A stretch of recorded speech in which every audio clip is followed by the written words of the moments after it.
नमस्ते प्रिय साथियों, स्वागत है आप सभी का एक और नई कहानी में। आज की कहानी है एक मूर्ख सौदागर पति और उसकी चतुर पत्नी की। अगर आप मेरे चैनल पर पहली बार आए हैं तो चैनल को प्लीज सब्सक्राइब कर दीजिए और कहानी आपको पसंद आए तो एक लाइक जरूर कीजिएगा। श्रीनगर में एक बहुत अमीर सौदागर रहता था। उसके पास हर प्रकार की सुख सामग्री थी, लेकिन उसे एक बात का बहुत दुख था। उसका एक ही पुत्र था और वो भी महामूर्ख। सौदागर ये सोच सोचकर कि उसका नालायक बेटा उसके कमाए हुए धन का नाश करेगा, बहुत चिंतित रहता था। परंतु सौदागर की पत्नी कुछ और ही सोचती थी। वो सोचती थी कि उसका नालायक बेटा एक योग्य पत्नी पाकर मूर्ख नहीं रहेगा। इसलिए वो रोज अपने पति से कहती थी, बेटा बड़ा हो गया है, इसका विवाह करना चाहिए, जिससे हम भी घर में एक बहू लाकर अपने जीवन के शेष दिन सुख में बिता सकें। सौदागर उत्तर में कहता, विवाह करना तो ठीक है, पर क्यों किसी अबला को इस मूर्ख के पल्ले बांधने को कहती हो? उस बेचारे का जीवन नष्ट हो जाएगा। बेटा सुधर नहीं सकता, मूर्ख है और मूर्ख ही रहेगा। हमारा नाम डुबाएगा, इसलिए मुझसे इस बारे में कुछ भी न कहा करो। लेकिन उसकी पत्नी के बार बार अनुरोध करने पर वह एक दिन राजी हो गया, लेकिन एक शर्त तय हुई। वह यह थी कि सौदागर मूर्ख बेटे को एक बार फिर से आजमाए। पत्नी ने यह शर्त स्वीकार कर ली। सौदागर ने दूसरे दिन अपने पुत्र को पास बुलाकर कहा, बेटा यह लो 3 पैसे, इनको लेकर जाओ। 1 पैसे में अपने लिए कुछ चबेना ले लो, दूसरे को पानी में डाल दो और तीसरे पैसे से 5 चीजें मोल लो, कुछ खाने की, कुछ पीने की, कुछ चबाने की, कुछ बाग में बोने की और कुछ गाय को खिलाने के लिए। सौदागर का पुत्र 3 पैसे लेकर बाजार चला गया। पहले पैसे में अपने लिए कुछ खाने की चीजें ली और नदी की ओर चला। नदी पर पहुंचकर वह सोचने लगा कि पैसा तो काम की चीज है, मैं इसे नदी में क्यों फेंक दूं? लेकिन पिता की आज्ञा भी तो मानना है। ये सोचते सोचते उसने न तो नदी में पैसा ही फेंका और न ही ये सोच सका कि क्या किया जाए। वो वहीं नदी के किनारे बुद्ध की तरह खड़ा हो गया। इतने में वहां एक युवती आई। उसने जब सौदागर के पुत्र को इस प्रकार देखा तो पास आकर बोली, आप क्या सोच रहे हैं? सौदागर के पुत्र ने सारी बात कह सुनाई तो वह बोली, पैसा नदी में फेंकना मूर्खता है। यह तो पास रखने की चीज है और 1 पैसे में 5 चीजें मोल लेने से तुम्हारे पिता का अर्थ है कि तुम एक तरबूज मोल ले लो, उसमें ही 5 चीजें हैं। यह युवती वहां के लुहार की बुद्धिमान बेटी थी। सौदागर पुत्र ने उसकी बात मान ली। वह बाजार से एक तरबूज मोल लेकर घर गया और उसे अपने पिता के सामने रखा। उसका पिता यह देखकर हैरान हुआ कि उसका मूर्ख पुत्र एकदम से बुद्धिमान कैसे हो गया। इस पर उसने उससे पूछा, बेटा सच बताओ, तुम्हें यह वस्तु मोल लेने में किसने मदद की? यह तो तुम्हारी बुद्धि से बाहर है। बेटे ने झट से सारी बात कह दी। सौदागर ने लुहार की लड़की की बुद्धिमता की दाद दी और मन ही मन में यह निश्चय कर लिया कि यदि बेटे का विवाह करना ही है तो इसी लड़की से होना चाहिए। उसने यह बात अपनी पत्नी से भी कह दी। उसे भी यह बात बहुत पसंद आई। दिन बीतते गए। एक दिन सौदागर लुहार के घर इस ख्याल से गया कि उसकी लड़की से बेटे के विवाह की बात पक्की कर दे, परंतु उस समय न तो लुहार ही घर में मौजूद था और न ही उसकी पत्नी। लुहार की बेटी ने धनवान मेहमान का सादर आसन दिया और चाय बनाई। सौदागर ने चाय का प्याला पीते हुए कहा, बेटी तुम्हारे माता पिता कहाँ गए हैं?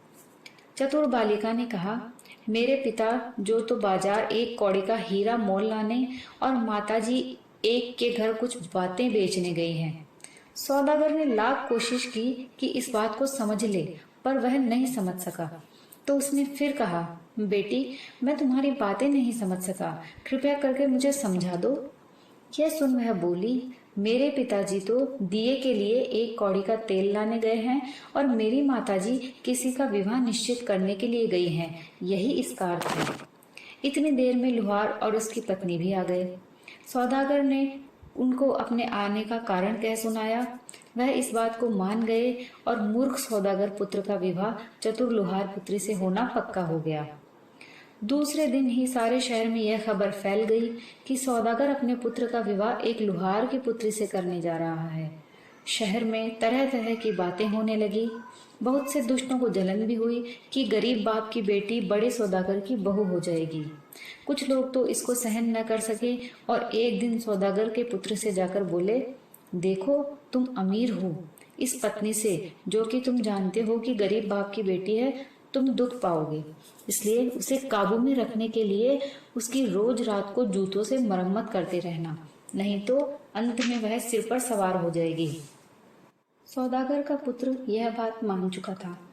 इस बात का पता लुहार को चला तो उसने अपने पुत्र को इस बात पर मजबूर करना चाहा कि वह ऐसे मूर्ख से विवाह न करे, पर उसने कहा, मैं विवाह करूंगी और इसी सौदागर पुत्र से ही करूंगी।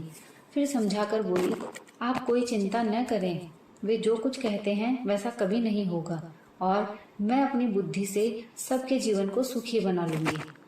कुछ दिनों बाद बड़ी धूमधाम के साथ उनका विवाह रचा गया। पहली रात को ही मूर्ख सौदागर पुत्र ने अपने दुष्ट मित्रों की शिक्षा पर चलने के इरादे से जूता उठा लिया और ये सोचकर कि उसकी पत्नी सोई हुई है उसने उसको जूतों से मारने की कोशिश की, पर उसने हाथ पकड़ते हुए कहा, देवता, सुहाग रात को ऐसा नहीं होना चाहिए, यह बुरी बात है। उसका पति सौदागर पुत्र मान गया। इस प्रकार वह रोज रात उसको कुछ न कुछ कहकर टालती रही। 7 दिन के बाद बहू अपने मायके चली गई। यार लोगों को जब सौदागर पुत्र से पता चला कि उसने उनके कहने पर अमल नहीं किया है तो बोले, तुम तो डरपोक ही निकले, अब देखना तुम्हारी बीवी तुमको कैसा नाच नचाएगी। बहू तो मायके आ गई और इधर सौदागर ने अपने पुत्र को बहुत सा धन, माल, नौकर, चाकर, सवारी इत्यादि देकर बाहर के देश में व्यापार करने को भेजा। सौदागर का विचार था कि इससे उसका पुत्र कुछ तजुर्बा प्राप्त करेगा। सौदागर पुत्र विदेश जाते हुए एक दिन एक शहर में पहुंचा। वहां उसने एक विशाल महल की खिड़की से एक सुंदर युवती को झांकते हुए देखा। महल के चारों ओर एक ऊंची दीवार थी और इसके चारों ओर सेब, नाशपाती और बादाम का एक बड़ा बाग था। उस सुंदर स्त्री ने सौदागर पुत्र को महल में आने का संकेत किया। सौदागर पुत्र महल के अंदर अपने सब नौकर चाकर और माल इत्यादि लेकर गया। कुछ मीठी मीठी बातें करने के बाद वह युवती उसे कश्मीर के एक विशेष प्रकार का शतरंज खेलने को कहने लगी।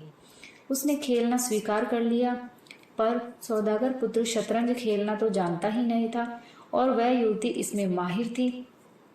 कुछ ही खेलों के बाद सौदागर पुत्र अपना सब कुछ और अपने आप को भी हार गया। उस युवती ने उसका माल दौलत सब अपने कोष में जमा करवाया और उसको उसके नौकरों सहित जेल में बंद कर दिया। जेल में उसके साथ बुरा व्यवहार होने लगा और वह बहुत दुबला हो गया। जेल के सीखचों में से उसने एक दिन एक राह चलते से विनय की कि वह उसकी बात सुन ले। पथिक के यह कहने पर कि वह श्रीनगर का रहने वाला है, सौदागर पुत्र ने उसको पत्र ले जाने को कहा।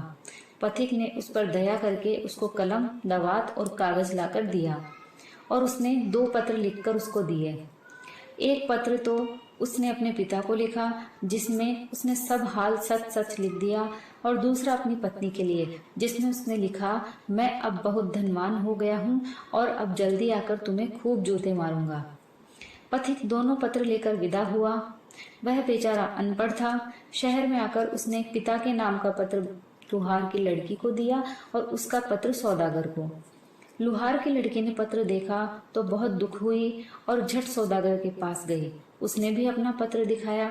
योग्य बहू ने सौदागर से माल दौलत मांगकर उसी प्रकार शहर से विदेश के लिए प्रस्थान किया और अपना रूप एक सौदागर का बनाकर वह भी उसी महल के पास आई। महल में जाकर उसने उस स्त्री को शतरंज खेलने के लिए ललकारा और उसके नौकरों को लालच देकर उसने अपने पक्ष में पहले ही कर लिया और उस युवती के हर बार जीतने का भेद भी पता कर लिया। दूसरे दिन उसने शतरंज की सब बाजियां जीतकर उस युवती तक को जीत लिया और उसको अपना कैदी बनाया।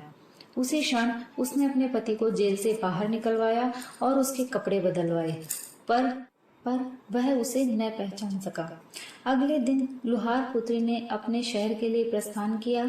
उस हारी हुई युवती का सब माल भी ऊंटों और घोड़ों पर लाद लिया और अपने पति के जेल की पोशाक को एक संदूक में बंद करवाकर उसको अपने पास ही रख लिया। शहर से बाहर पहुंचते ही उसने अपने पति को सब माल लेकर घर जाने को कहा और बोली, आप घर जाइए और मैं भी जल्द ही आपसे मिलने आता हूँ। घर लौटने पर सौदागर पुत्र का स्वागत बहुत अच्छी तरह हुआ। उसके माता पिता के सुख का अंत न रहा। कुछ समय के बाद उसकी पत्नी भी वहां आई। मूर्ख सौदागर पुत्र यह सोचकर कि अब वह बहुत मालदार है, एकदम से उठा और अपने पांव से जूता उतारा और अपनी पत्नी को पीटने पर उतारू हुआ। उसकी पत्नी ने उसके जेल की निशानी कपड़ों का संदूक जो साथ लाई थी मंगवाई। उसने उसका ढक्कन खोला और वह कपड़े निकालकर उसको दिखाए, पर मुंह से कुछ न कहा। सौदागर का पुत्र यह देखकर हैरान हुआ और सब बात समझ गया कि उसको छुड़ाने वाला उसकी बुद्धिमान पत्नी के सिवा और कोई नहीं था। वह बड़ा लज्जित हुआ और उसने अपनी सारी कहानी कह सुनाई और उससे माफी मांग ली। इसके बाद वह दोनों सुख से जीवन बिताने लगे। दोस्तों, कैसी लगी आपको हमारी कहानी? आशा करती हूँ कि आपको कहानी बहुत पसंद आई होगी। ऐसी ही अच्छी अच्छी कहानियाँ सुनने के लिए प्लीज़ मेरे चैनल को सब्सक्राइब कीजिए। मुझे आप लोगों के सपोर्ट की बहुत ज़रूरत है। प्लीज़ वीडियो को लाइक कीजिए और मेरे चैनल पर बने रहिए मेरे साथ और ऐसे ही अच्छी अच्छी कहानियाँ सुनते रहिए। कहानी सुनने के लिए आप सभी का बहुत बहुत धन्यवाद।